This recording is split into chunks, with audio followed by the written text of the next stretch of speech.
ప్రపంచంలో రెండే రకాల ప్రజలు ఉంటారు. కాఫీ ప్రేమికులు మరియు టీ ప్రేమికులు. ఎవరికి వాళ్లే తాము తాగే డ్రింకే ఆరోగ్యానికి చాలా మంచిదని అనుకుంటూ ఉంటారు కూడా. నిజానికి ఏది ఎక్కువ ఆరోగ్యానికి మంచిదో ఇవాళ మనం తెలుసుకుందాం.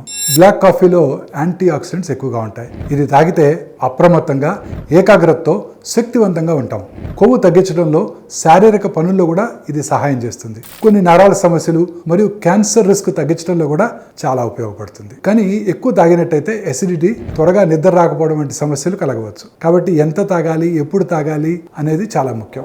ఇక బ్లాక్ టీ విషయానికి వస్తే కడుపులో చాలా మెల్లగా పనిచేస్తుంది. దానిలో ఉండే సహజ పోషకాలు గుండె ఆరోగ్యం, ఇన్ఫ్లమేషన్ అంటే వాపు తగ్గించడం, రక్తపోటు నియంత్రణలో కూడా సహాయపడతాయి. శక్తిని స్థిరంగా ఇస్తుంది. ఒక్కసారిగా పెరగడం లేదా తగ్గటం అనేది ఉండదు. ఇది మన పేగుల ఆరోగ్యాన్ని బలంగా ఉంచి రోగ నిరోధక శక్తిని కూడా పెంచుతుంది. 2 డ్రింక్స్కి లాభాలున్నాయి. కానీ మీ బాడీ ఏ డ్రింక్కి ఎంత బాగా సహకరిస్తుంది అనేదే ముఖ్యం.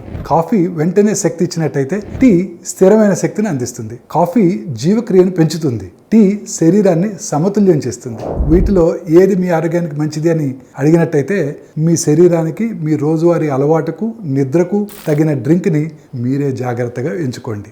మెల్లగా తాగండి. ఆ కప్పు మీకు సహాయం చేసేలా ఉండనివ్వండి.